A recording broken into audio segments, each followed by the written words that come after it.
has demand weakened in terms of your expectations going into the latter part of this year since you published results a few weeks back?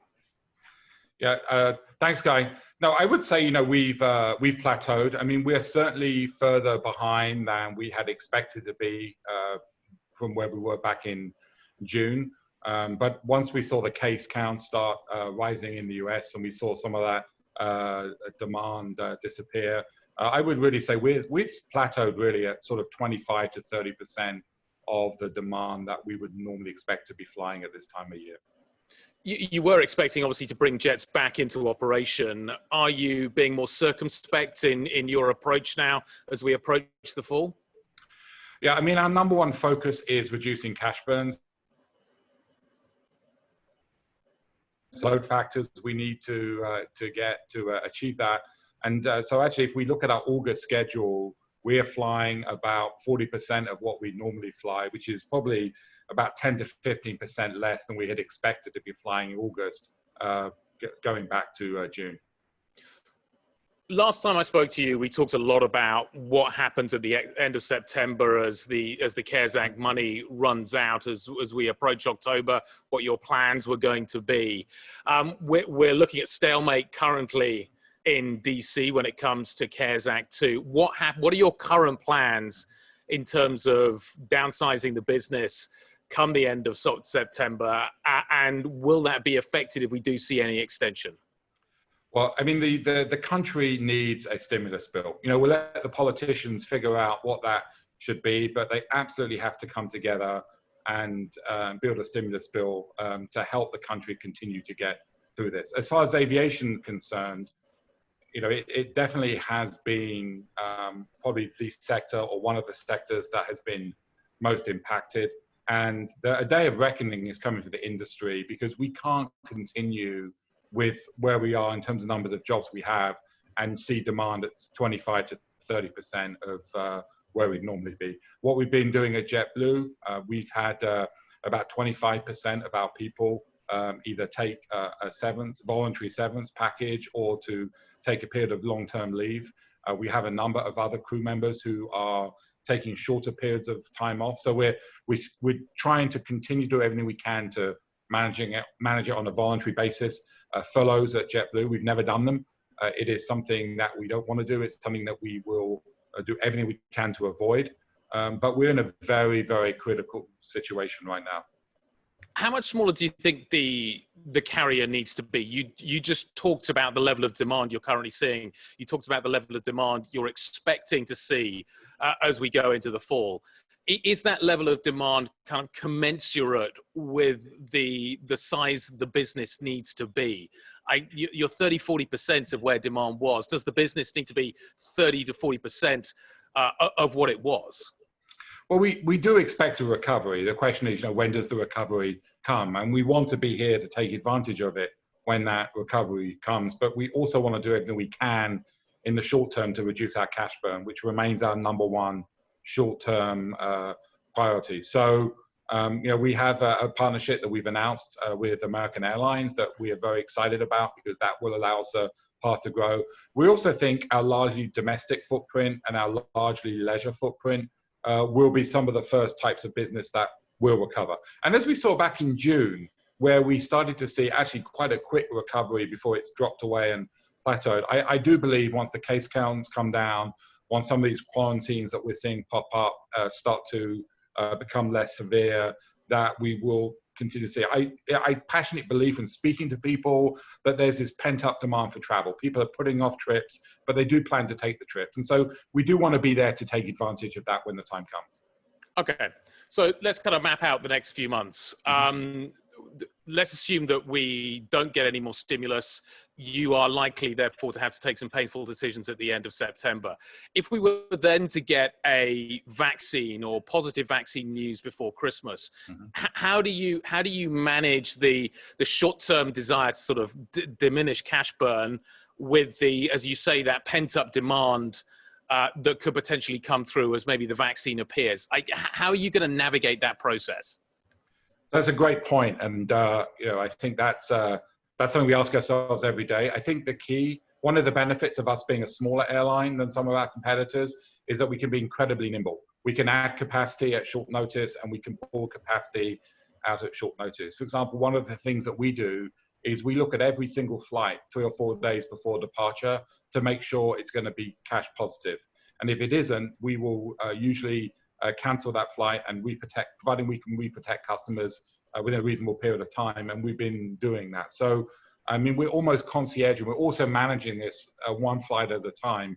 And again, by having many of our crew members on short-term time off programs, that means if we start seeing demand come back quickly, we can bring people back to work quickly. We can get the airplanes ready to fly again, and we can take advantage of that. So it's about being able to ramp up quickly, but also take it down quickly based on what we're seeing with demand. Business demand clearly is probably going to be the last part to come back. As you say, you're a leisure-focused business, which may provide you with an opportunity. But nevertheless, your front-of-plane offering, Mint, how is that faring right now? And what are your plans for Mint, given the fact that you are likely to see less business demand, less high-end demand in this current environment? Yeah, I actually think Mint has been holding up quite well, especially also given that we've been blocking some of the seats as well from a physical distancing perspective. Whilst we did have some business travel in Mint, Mint was still largely a leisure product. And so because the price points have always been very competitive. So, you know, that's done well. But look, there's no doubt business travel is going to stay challenged for a while. You know, who's going to go on a business trip and visit another company if the offices are closed and there's no one to visit? And so I think that what we have done is we pivoted away from that, and we've actually announced 30 new routes, even in this pandemic, that was really about steering some of our capacity out of business markets towards what we felt were leisure markets. And, you know, we'll continue to fly those until we see the business demand come back. You're a New York-based airline. How much longer are you going to be a New York-based airline? Are you going to be a Florida-based airline? Are you going to be a London-based airline? I'm wondering how the airline is going to change as the dynamic in front of you changes. Florida, we were talking before we started this interview about the demand that you're seeing on Florida. Are you in the right place right now? Yeah, I mean, we were born and bred in New York 20 years ago, and we're very, very happy to be New York's hometown airline. We have a tremendous base of community support here. And, you know, organizations and companies need to work with the city and the state to come through this. So, you know, we're our SOC, our Systems Operations Center, our crew members have been coming to work every day of this pandemic, right? You can't run an airline from home. They're based right here in our support center in New York. But having said that, you know, we continue to grow our operation in Florida. Our training center is in Florida. We've just done a major expansion of that.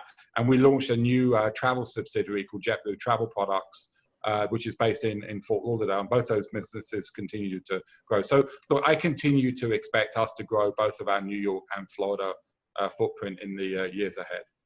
I can't fly to New York right now. It's hard for US citizens to fly to London.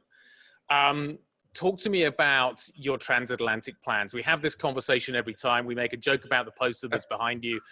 We try and figure out when it's going to happen. You tell me it's going to be sometime in 2021. I constantly wonder whether or not that is realistic. And if it is in 2021, when in 2021? Well, it's going to be later in 2021 than we originally thought.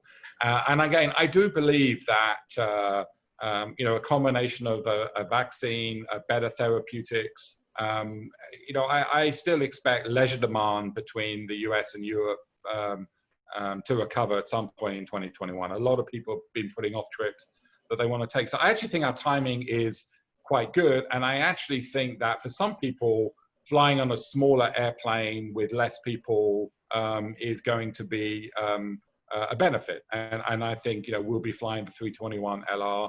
And, you know, what JetBlue has done from the beginning here in the US is create being a real leader in safety. So we are still blocking middle seats. We're doing that through to October the 15th. We're still going through enhanced cleaning procedures. We now are trialing a UV light robot to clean and sterilize the airplanes. And I think as we start flying to Europe, those things are going to continue to be very important.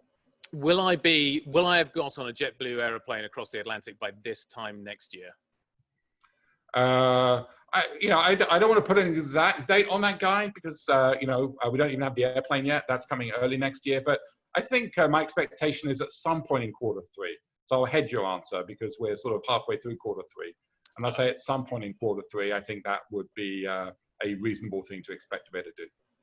But as you indicated, that date has the potential to drift, and I'm assuming it has the potential to drift towards Christmas. Well, and I would say it's less really about demand, because I do right now, based on what I foresee, feel pretty good about summer demand to Europe. But we've got to get the airplane. Then we have to complete our ETOPS, which is extended range certification. And what I've learned in this business is never get ahead of your regulator and announce dates before you've got your regulators to approve what you want to do. So I'm confident we'll do that. We're already partnering with the FAA on that process. But let's get that in the can, and then we're ready to fly. Okay. The next question that we always talk about is, where are you going to be landing when you arrive in the UK? Are you any further forward in making that determination? Yeah, I mean, we have a number of options, which is the same answer I think I gave you last time. And, we expect to load sailing schedules usually several months out before we start flying. And, that's when we'll share the exciting news of which airport we're thinking about launching with.